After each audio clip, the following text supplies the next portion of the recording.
نحمده ونصلي على رسوله الكريم أما بعد فأعوذ بالله من الشيطان الرجيم بسم الله الرحمن الرحيم ود كثير من أهل الكتاب لو يردونكم من بعد إيمانكم كفارا حسدا من عند أنفسهم من بعد ما تبين لهم الحق فاعفوا واصفحوا حتى يأتي الله بأمره إن الله على كل شيء قدير وأقيموا الصلاة وآتوا الزكاة وما تقدموا لأنفسكم من خير تجدوه عند الله إن الله بما تعملون بصير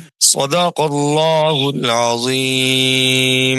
ود کثیر پسند کیا بہت سے لوگوں نے، من اہل الکتابی اہل کتاب میں سے، لو یردونکم اس بات کو کہ وہ لوٹا دیں تمہیں، من بعد ایمانکم کفارا تمہارے مومن ہونے کے بعد کفر کی طرف، حسدا من عند انفسہم اپنے نفسوں میں حسد کرتے ہوئے، من بعد ما تبینا بعد اس کے کہ ظاہر ہو چکا ہے، لہم الحق ان کے لیے حق، فاعفو پس معاف کر دو، واصفحو اور درگزر کرو، حتی یأتی اللہ بامری یہاں تک کہ لائے اللہ تعالی اپنا حکم، ان اللہ علی کل شیء قدیر بے شک اللہ تعالی ہر چیز پر قادر ہیں، وَأَقِیمُوا الصَّلَاةَ اور قائم کرو نماز، وَآتُوا الزَّکَاةَ اور زکوٰۃ دیتے رہو، وَمَا تُقَدِّمُوا لِأَنفُسِکُمْ اور جو کچھ بھیجو گے تم آگے، من خیر کوئی بھی نیکی، تجدوہ عند اللہ پاؤ گے تم اس کو اللہ تعالی کے پاس، ان اللہ بما تعملون بصیر بے شک اللہ تعالی جو تم عمل کرتے ہو دیکھ رہا ہے۔ محترم سامعین، اہل کتاب کا یعنی یہود و نصارہ کا ذکر پہلے سے چلا آ رہا ہے۔ آج جو آیات تلاوت ہوئیں ان میں بھی اہل کتاب کا تذکرہ ہے۔ اہل کتاب سے مراد کون ہے؟ اہل کتاب سے مراد وہ لوگ جو کسی آسمانی کتاب کو مانتے ہوں، جیسے یہودی تورات کو ماننے کا دعویٰ کرتے ہیں، عیسائی انجیل کو ماننے کا دعویٰ کرتے ہیں، اور صابی زبور کو ماننے کے مدعی ہیں، اگرچہ یہ محض ان کا دعویٰ ہی ہے چونکہ عمل نہیں ہے ان کا اپنی کتابوں پر۔ اگر یہود و نصارہ اپنی کتابوں پر عمل کرتے تو سب سے پہلے ہمارے پیارے نبی حضرت محمد صلی اللہ علیہ وسلم پر ایمان لے آتے، چونکہ ان کی کتابوں میں آپ صلی اللہ علیہ وسلم کی آمد، آپ صلی اللہ علیہ وسلم کی صفات سب موجود ہیں۔ تو خلاصہ یہ کہ جو آسمانی کتابوں کو مانتے ہیں انہیں اہل کتاب کہا جاتا ہے۔ یہود، نصارہ اور صابی یہ زبور کو ماننے والے، تو یہ اہل کتاب ہیں۔ جس طرح یہودی اور عیسائی آسمانی کتابوں کو ماننے کے دعوے دار تھے، اسی طرح مشرکین مکہ یعنی وہ لوگ جو نبی کریم صلی اللہ علیہ وسلم کے زمانہ میں مکہ میں رہتے تھے، کفار، وہ دین ابراہیم پر چلنے کے دعوے دار تھے، اور مشرکین مکہ اپنے آپ کو ابراہیمی کہتے تھے۔ اللہ اکبر۔ آپ صلی اللہ علیہ وسلم کو ایسے گروہوں سے واسطہ پڑا جو اپنی نسبت تو اچھی رکھتے تھے لیکن عمل اس کے برعکس کرتے تھے، جیسا کہ یہود نصارہ اپنی نسبت حضرت موسیٰ علیہ السلام، حضرت عیسیٰ علیہ السلام کی طرف کرتے تھے، تورات اور انجیل کو ماننے کے دعوے دار تھے۔ تیسرے نمبر پر مکہ میں رہنے والے مشرکین، یہ اپنے آپ کو ابراہیمی کہتے تھے کہ ہم ملت ابراہیم پر ہیں، حضرت ابراہیم علیہ الصلاۃ والسلام کی ملت پر ہیں۔ جب آپ صلی اللہ علیہ وسلم کے سر مبارک پر تاج نبوت رکھا گیا اور آپ صلی اللہ علیہ وسلم نے ان کو توحید کی دعوت دی تو کہنے لگے ہم تو ابراہیمی ہیں، ہمیں مزید کسی دین کی ضرورت ہی نہیں ہے۔ حالانکہ ان ظالموں نے وہ گھر یعنی بیت اللہ جس کو حضرت ابراہیم اور حضرت اسماعیل علیہم الصلاۃ والسلام نے صرف اللہ تعالیٰ کی رضا اور عبادت کے لیے بنایا تھا، مکہ کے مشرکین نے اس کی بیرونی دیواروں پر 360 بت نصب کیے ہوئے تھے، جن میں حضرت ابراہیم علیہ الصلاۃ والسلام، حضرت اسماعیل، حضرت عیسیٰ اور حضرت مریم ان کے بت بھی نصب تھے، اور 360 خدا انہوں نے اپنے طور پر گھڑ کر رکھے ہوئے تھے۔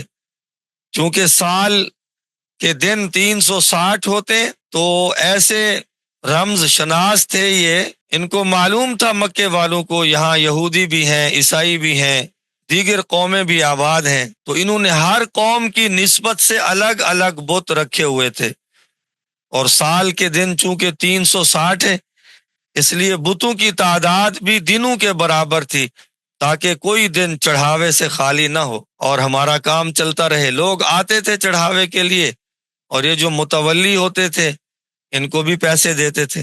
آج تک یہ کاروبار چل رہا ہے۔ اولیاء اللہ کی مزارات پر جا کر حشر دیکھ لیں، شرک کے اڈے بنا دیے گئے ہیں، اولیاء کے مزارات سجدے کیے جا رہے ہیں۔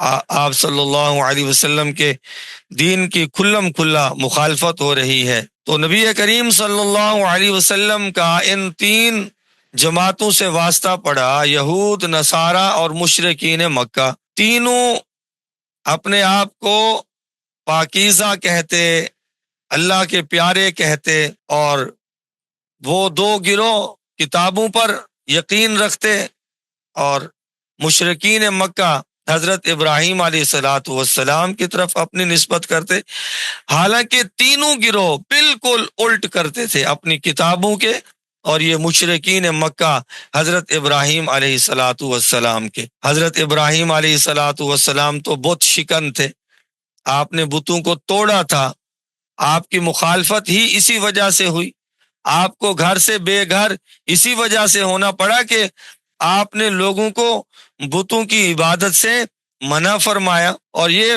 مکہ کے مشرکین اپنے آپ کو ابراہیمی بھی کہتے ہیں، اور اللہ کے گھر کو بتوں سے بھرا ہوا ہے۔ تو اللہ تعالیٰ نے اہل کتاب کے متعلق اس آیت میں یہ فرمایا، وَدَّ كَثِيرٌ مِّنْ أَهْلِ الْكِتَابِ، کہ یہ جو اہل کتاب ہیں یہود اور نصارہ، ان کی اکثریت وہ کیا چاہتی ہے، لَوْ يَرُدُّونَكُم مِّن بَعْدِ إِيمَانِكُمْ كُفَّارًا، کہ مسلمانوں کو ایمان کے بعد کافر بنا ڈالیں۔ یہ خواہش رکھتے ہیں اہل کتاب کے اکثر لوگ۔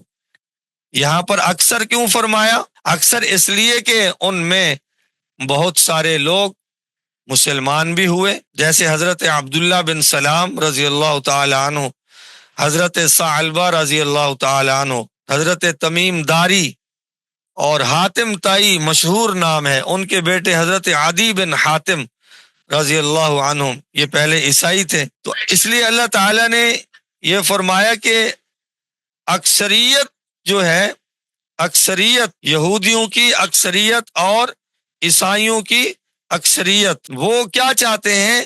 وہ یہ چاہتے ہیں کہ مسلمان دوبارہ کافر بن جائیں، عیسائی بن جائیں، یہودی بن جائیں، یا مشرکین بن جائیں۔ ان کی دن رات کی کوشش ہوتی تھی کہ ایسے حربے استعمال کیے جائیں، ایسے طریقے اختیار کیے جائیں کہ یہ مسلمانی پر نہ رہیں۔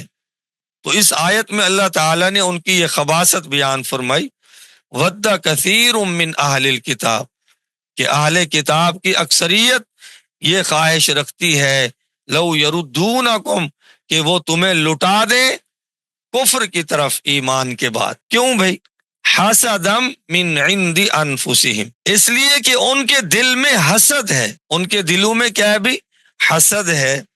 وہ حسد کیا ہے کہ یہ فضیلت ان کو کیوں مل گئی؟ پہلے بھی درس میں عرض کیا تھا کہ یہود و نصارہ آپ صلی اللہ علیہ وسلم کے انتظار میں بیٹھے تھے، لیکن جب آپ حضرت اسماعیل علیہ الصلاۃ والسلام کے خاندان میں پیدا ہوئے تو اس پر یہودیوں کو حسد ہوا کہ وہ ہمارے اندر بنو اسحاق میں کیوں پیدا نہیں ہوئے، تو اس حسد میں وہ مارے گئے۔ اللہ تعالیٰ نے اسی بات کو بیان فرمایا، حسدم من عند انفسہم، اپنے نفسوں میں حسد کرتے ہوئے کہ یہ فضائل ان کو کیوں مل گئے بنو اسحاق کو، من بعد ما تبین لہم الحق، بعد اس بات کے کہ حق بھی ان کے لیے ظاہر ہو چکا۔ وہ حق کیا؟ آپ صلی اللہ علیہ وسلم، یہ اپنی کتابوں میں پیارے نبی صلی اللہ علیہ وسلم کی نشانیاں پڑھ چکے تھے، اور وہ پوری نشانیاں حضرت محمد صلی اللہ علیہ وسلم میں موجود تھیں، تو حق ظاہر بھی ہو چکا تھا اور یہ جان بھی چکے تھے کہ یہ کیا ہے، حق ہے۔ اس کے باوجود ضد، حسد، جس کا دنیا میں کوئی علاج بھی نہیں ہے۔ ابو جہل میں ضد ہی تھی جس کی وجہ سے وہ ایمان نہیں لایا، ورنہ وہ آپ صلی اللہ علیہ وسلم کی نبوت کی نشانیاں بالکل مان چکا تھا، اس پر واضح تھے۔ تو یہود و نصارہ پر بھی حق واضح تھا، پس ضد تھی اور حسد تھا کہ یہ نعمت ان کو کیوں ملی ہے۔ اس لیے اللہ تعالی نے دنیا میں جہاں اور چیزوں سے پناہ مانگنے کا سبق دیا ہے، وہیں پر اللہ قرآن میں فرماتے ہیں وَمِن شَرِّ حَاسِدٍ إِذَا حَسَد، کہ حسد کرنے والے کے حسد سے اے اللہ ہمیں بچا۔ ابو داود شریف میں حدیث ہے، آپ صلی اللہ علیہ وسلم نے ارشاد فرمایا ان الحسد یاکل الحسنات، کہ حسد نیکیوں کو اس طرح کھا جاتا ہے جس طرح آگ لکڑیوں کو کھا جاتی ہے۔ اللہ اکبر، جیسے خشک لکڑیاں ہوں، آگ جلا دو، منٹ نہیں لگے گا، ساری لکڑیاں ختم۔ اسی طرح نیکیوں کے انبار لگے ہوئے ہیں، لیکن حسد کیا تو حسد کی وجہ سے وہ نیکیاں ضائع ہو گئیں۔ حسد کسے کہتے ہیں بھائی؟ توجہ سے سن لیں۔ حسد کہتے ہیں کسی کی خوبی اور کمال کو دیکھ کر کڑنا کہ یہ خوبی اور کمال اس کو کیوں ملا ہے، مجھے کیوں نہیں ملا۔